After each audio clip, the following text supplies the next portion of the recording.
नमस्कार, मैं राजेश पोलखोल बहुगुणा और आप देख रहे हैं पर्वतवाणी लाइव। आज हमारे साथ जो मेहमान हैं वो बेहद खास हैं और वो हैं बद्रीनाथ से विधायक राजेंद्र भंडारी जी, जो हरा के आए हैं। इस समय उनसे पूछ लेता हूं किसको हरा के आए हैं। भंडारी जी नमस्कार, समय देने के लिए बहुत बहुत धन्यवाद।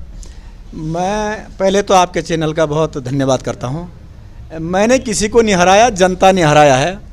जीतना और हारना ये जनता का काम है और जनता ने हमको मौका दिया। हो सकता है किसी को दूसरे को मौका नहीं मिला होगा, तो मैंने किसी को नहीं हराया। जनता का निर्णय है और लोकतंत्र में जनता का निर्णय ही सर्वोपरि होता है।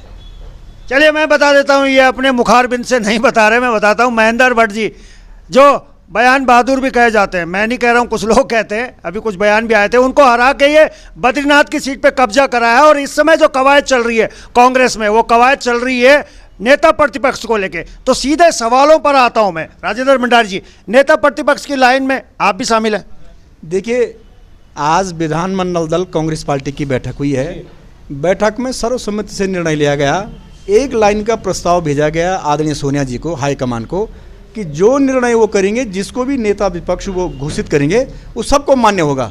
तो अब मेरा प्रत्याशी होना नहीं होना, मेरा खड़ा रहना नहीं रहना, इसकी कोई मायने नहीं रखती है। इसलिए सर्वसम्मति का प्रस्ताव चला गया। हमारी पार्टी जो भी निर्णय करेगी अच्छा निर्णय करेगी और हम पार्टी निर्णय के साथ हैं। नहीं, संभावित नामों में आपका भी तो नाम होगा, आप भी जीत के आए हैं। ऐसा तो नहीं हो सकता आपका नाम नहीं है और आप यहाँ हैं। देखिए, जो भी विधायक जीत करके आया, हर विधायक चाहता है कि मैं आगे बढ़ूँ जी। मंत्री बनना चाहते हैं, लीडर अपोजिशन बनना चाहते हैं, पीसीसी चीफ बनना चाहते हैं, मुख्यमंत्री बनना चाहते हैं। तो कोई भी अगर आगे बढ़ने की अगर प्रतिस्पर्धा रखता है तो इसमें गलत कहाँ है? परंतु अंतिम निर्णय तो पार्टी का होना ना। हम पार्टी के निर्णय से ऊपर नहीं है। हमारे लिए पार्टी का निर्णय सर्वोपरि है। और क्या निर्णय होता है, ये मुझे लगता है कि कल विधानसभा शुरू होने से पहले कांग्रेस का लीडर ऑफ अपोजिशन बिल्कुल निश्चित रूप से घोषणा होगी। नहीं, जो बात करें विधानसभा में नेता प्रतिपक्ष उस व्यक्ति को बनाया जा सकता है जिन्हें जानकारियां भी हो। अगर आप पहाड़ से आते हैं, बद्रीनाथ विधानसभा से आते हैं, तो कुछ लोगों के मन में ये भी है कि भाई चलिए सत्ता में कांग्रेस बेशक ना ही हो, लेकिन नेता प्रतिपक्ष एक पहाड़ का प्रतिनिधित्व भी कम से कम मिलना चाहिए। लोकतंत्र की पैरवी करना सिर्फ सत्ता पाना ही नहीं होता है। विपक्ष में रहकर के भी जन सरोकार से जुड़े हुए मुद्दों को उठाया जा सकता है। और लोकतंत्र में तो सत्ता पक्ष से ज़्यादा ताकत विपक्ष के पास होती है, अगर कोई उसका प्रयोग करे। मेरे भी बहुत सारे चाहने वाले लोग हैं। हर व्यक्ति का अपना पसंदीदा नेता होता है। कोई किसी को चाहता है, कोई किसी को चाहता है। अब उनके मेरे प्रति क्या भावना है, वो लीडर ऑफ अपोजिशन चाहते हैं या कोई और चीज़ चाहते हैं, ये उनकी भावना है। परंतु मैं पार्टी का एक सिपाही हूँ, मैं अनुशासन के अंदर हूँ और मेरी एक गरिमा है कि मैं पार्टी फोरम पे ही अपनी बात रख सकता हूँ मैं। और मेरी पार्टी बनाएगी नहीं बनाएगी, किसको बनाएगी, जिसको भी बनाएगी, हम उसका स्वागत करेंगे। आदरणीय सोनिया जी को हमने एक लाइन का प्रस्ताव बना करके भेज दिया है। जो उनका निर्णय होगा हम उसके लिए तैयार हैं। अच्छा, संभावित सूची में कितने लोग हैं ये तो बता सकते हैं? संभव, मैंने बोला ना, हर विधायक, जो भी विधायक जीत के आया है, हर विधायक चाहता है कि मैं लीडर ऑफ अपोजिशन बनूं या आगे बढ़ूं, इससे भी आगे बढ़ूं। अब कितनों के नाम होगा ये तय तो हाईकमान ने करना है, या आदरणीय प्रभारी जी आए थे, ये उन्होंने तय करना है। हर की इच्छा होती है कि मैं भी बनूं और होनी भी चाहिए, प्रतिस्पर्धा तो होनी चाहिए। अब बनेगा कौन, अब ये तो आने वाला समय ही बताएगा। ये घुमा फिरा के मेरी बात का सीधा सीधा जवाब दे नहीं रहे हैं। चलिए मैं थोड़ा और वैसे पूछ लेता हूँ। अच्छा, संख्या में कितने विधायक उपस्थित रहे होंगे आज? हमारे पूरे 19 विधायक थे, सारे के सारे 19 विधायकों के उसमें सिग्नेचर है। हर विधायक ने एक लाइन का प्रस्ताव बना करके भेजा कि आम सहमति से प्रस्ताव पारित किया जाता है कि आदरणीय सोनिया जी जिसको भी लीडर ऑफ अपोजिशन बनाएंगे, नेता प्रतिपक्ष बनाएंगे, हमारे पूरी पार्टी के पूरे सदस्यों को सर्वानुमति से वो स्वीकार होगा। लेकिन भंडारी जी, एक प्रक्रिया तो चलिए, आपका केंद्र का नेतृत्व है, वो जिसको कहेगा वो हो जाएगा। लेकिन क्या ऐसा हो सकता था कि 18 या 19 जितने भी आपके जीते हुए, इनमें एक सहमति बन पाती? ऐसा पॉसिबल हो सकता है?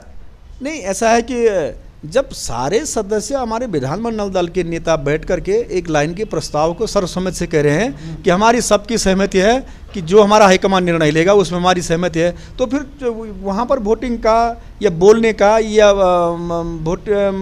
मत विभाजन का तो कोई प्रश्न ही नहीं उठता है। जब हर व्यक्ति अपनी राय दे रहा है कि हमारी तरफ से आदरणीय सोनिया जी अधिकृत है और आदरणीय सोनिया जी जो निर्णय करेंगे वो पार्टी का निर्णय होगा। लेकिन एक चीज़ तो बताइए, ये चीज़ तो भाजपा में भी हुई है, लेकिन मुख्यमंत्री के नाम पे अंतिम और उनके विधायक दल के बैठक में लगी है। अगर कांग्रेस भी कहती कि चलिए हमारे विधायक दल जो जीते हुए हैं उन्हीं में से एक नेता प्रतिपक्ष की राय शुमारी करके हम केंद्र को भेज देते हैं, हो सकता है सोनिया जी का काम और आसान हो जाता। हो सकता है आपने उन्हें कसम डाल दिया। भाजपा अगर इतनी बड़ी पार्टी है तो 10 तारीख को गिनती हो गई थी, 20-22 तारीख तक क्यों नहीं मुख्यमंत्री का अनाउंसमेंट किया उन्होंने? क्यों वहाँ दिल्ली के चक्कर काटते रहे सारे लोग? क्यों ये खेमेबाजी बनती रही?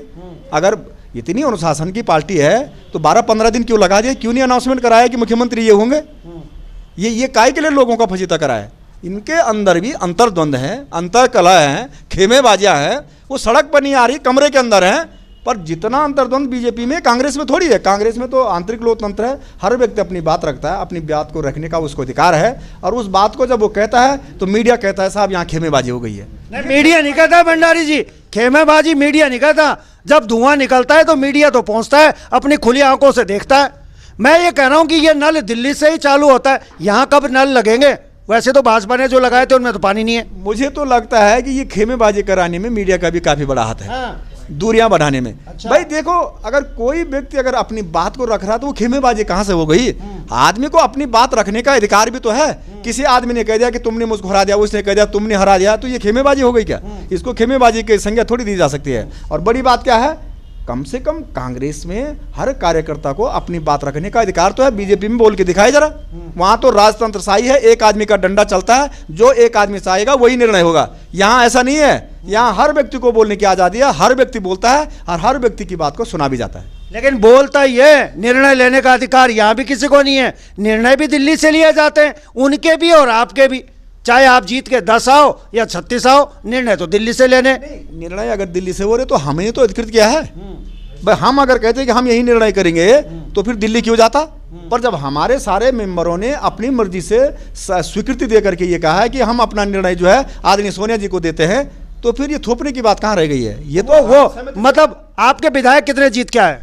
हमारे 19 मेंबर जीत करके आए हैं। 19 के 19 लोगों ने सर्वसम्मति से प्रस्ताव बना करके दिया है। तो 19 में ये नहीं हो सकता कि हम 19 ही एक नाम पे सहमति बना लेते हैं? ये सहमति क्यों नहीं बन रही? आपने कहा हमारे यहाँ सिर फुटेबल नहीं होते, ये नहीं होता, वो नहीं होता, लेकिन एकता भी तो नहीं दिख रही भंडारी जी। सिर फुटेबल होता तो यहाँ पर क्या एक लाइन का प्रस्ताव जाता क्या? अगर सिर फुटेबल होता तो इतनी बढ़िया पार्टी, अनुशासन की पार्टी काम में लेगी कि 19 के 19 मेंबर हाथ खड़ा करके कह रहे हैं कि हम आदरणीय सोनिया जी को अधिकृत करते हैं, हम 19 में से वो किसी को भी बना दे। इससे बड़ी और बात क्या हो? यही तो लोकतंत्र की गरिमा है। वो तो मजबूरी है, जब हम स्वयं निर्णय लेने में सक्षम नहीं है। उनका हमसे तो निर्णय लिए नहीं जा रहे, तो लिहाजा सोनिया जी जो निर्णय लेंगी हमें सर्वमान्य होगा। इसी को तो मजबूरी कहते हैं शायद। नहीं, वो कमी हमारी है। अगर हम निर्णय नहीं ले रहे, वो कमी हमारी है। हमने जब खुद निर्णय नहीं लिया तो हमने कहा हमारा निर्णय आदरणीय सोनिया जी करेंगे, और सोनिया जी जो भी निर्णय करेंगे हम सबको मान्य होगा। तो मैं सवाल मेरा यही था भंडारी जी, क्या वो 19 के 19 ये निर्णय लेने में सक्षम नहीं थे कि चलिए हम ही अपना एक नेता प्रतिपक्ष चुन ले? ये कमी आप तो मानते हैं ना कि ये कमी है उत्तराखंड में?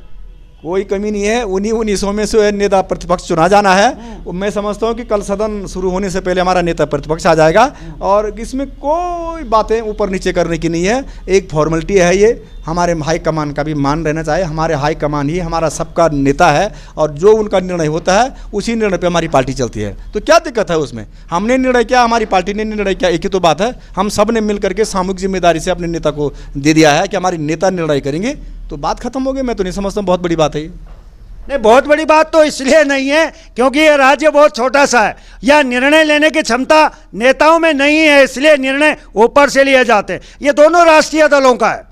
क्षेत्रीय दल यहाँ पे इस लायक पनप नहीं रहे कि वो स्वयं निर्णय ले सके, यानी कि पानी का नलका टूटी ऊपर से खुलेगी, जब मर्जी खुलेगी, जब मर्जी बंद होगी। चलिए उस पर नहीं आता हूँ। अब विधानसभा का सत्र शुरू होने वाला है, नेता प्रतिपक्ष कब तक तय हो पाएगा? क्या लग रहा है, रात तक तय हो पाएगा, कल सुबह मिल जाएगा? हर हाल में कल विधानसभा प्रारंभ होने से पहले नेता प्रतिपक्ष आएगा, कांग्रेस पार्टी का विधानमंडल दल का नेता आएगा, और उस सदन के अंदर अपनी गरिमा के हिसाब से प्रश्नों को भी रखेगा। और इसमें कोई बहुत बड़ी बात क्या है, सदन तो कल से हो रहा है, इतना हो हल्ला की क्या ज़रूरत है? हो रहा है। बीजेपी ने 15 दिन लगाए, किसी ने कुछ नहीं बोला।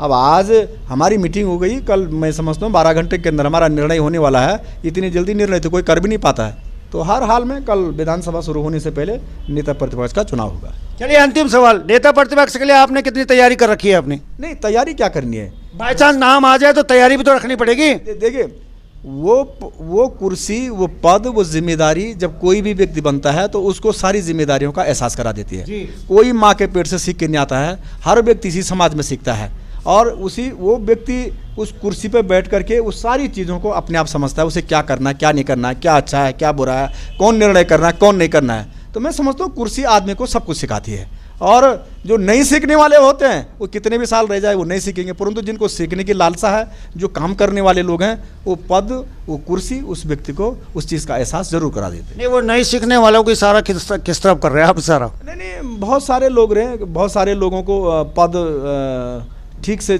चल नहीं पाते हैं, बहुत सारे लोगों को पद मिले भी हैं, उस पद की गरिमा नहीं रख पाते हैं। तो सब एक जैसे तो नहीं हो सकते ना, ये लोकतंत्र है, कोई अपनी बेहतरी पार कर लेता है, कोई किसी को अपॉर्चुनिटी मिलने के बावजूद भी उस चीज़ को नहीं बना पाता है। तो ये अलग अलग है, परंतु हम तो ये मानते हैं कि हमको पार्टी ने जब भी जो जिम्मेदारियां दी है हमने बखूबी से उनको निभाया है। आगे भी अगर कोई मिलेगी तो उसका भी निर्वहन करेगी, या अन्य भी कोई जिम्मेदारी मिलेगी, पार्टी कोई कार्यकर्ता के रूप में, कोई सिपाही के रूप में, कोई संगठन के रूप में कहीं भी रखेगी तो उसका पालन करेंगे। लेकिन जिस राजेंद्र भंडारी को हम जानते हैं, उनको हम जानते हैं बेबाक अंदाज के लिए जाने जाते थे। आज जो राजेंद्र भंडारी हमारे पास बैठे हैं और जो आप देख रहे हैं, मुझे कुछ बदला बदला सा माहौल नजर आ रहा है। ये क्या कारण है भंडारी जी? जिस राजेंद्र भंडारी को हम जानते हैं, बेबाक अंदाज उनका था, क्या हो गया आज उस बेबाक अंदाज को? देखिए वही राजू भंडारी है। ना राजू भंडारी बदला है, ना उसकी बेबाकी बदली है, ना उसके हाव भाव बदले हैं और ना उसकी सोच बदली है। ये तो जब सदन शुरू होगा फिर पता चलेगा किसकी कैपेसिटी क्या है, किसका क्या अंदाज है और किसको क्या करना है। जब समय मिलता है, जब सदन के अंदर जाएंगे, प्रश्नों की बौछार होगी, तो तब जाके पता चलेगा किस आदमी की क्या कैपेसिटी है। और बाहर बोलने से तो मैं नहीं समझता हूँ कि बहुत बड़ी बात है, परंतु आदमी को जब मौका मिले सदन के अंदर जनहित से, जन सरोकार से जुड़े हुए मुद्दों पे बोलने की, तो मैं समझता हूँ बेबाकी से उसमें खड़ा होकर के काम करना चाहिए। चलिए, समय देने के लिए बहुत बहुत धन्यवाद। बहुत बहुत धन्यवाद है। देखिए, राजेंद्र भंडारी जी का अपना एक व्यक्तित्व है, अपना एक रुतबा है और अपना एक हिसाब है। लेकिन आज मुझे इनसे बात करते हुए लग रहा था, मैं बड़े गौर से देख रहा था, क्या वो वही राजेंद्र भंडारी है, कहीं कोई दूसरे तो नहीं है? लेकिन फिर लगा है कि नहीं, बद्रीनाथ से तो जीते यही है। इसलिए आप लोग कंफ्यूज ना हो, बिल्कुल वही है। लेकिन इस बार चुनाव की सिचुएशन नहीं है, नेता प्रतिपक्ष की सिचुएशन है, इसलिए ये बड़ा नाप तोल के बोल रहे हैं, क्योंकि अभी तय होना बाकी है, या यूं कहूं अभी पिक्चर बाकी है। तो चलिए, अभी के लिए बस इतना ही। देखते रहिए पर्वतवाणी लाइव।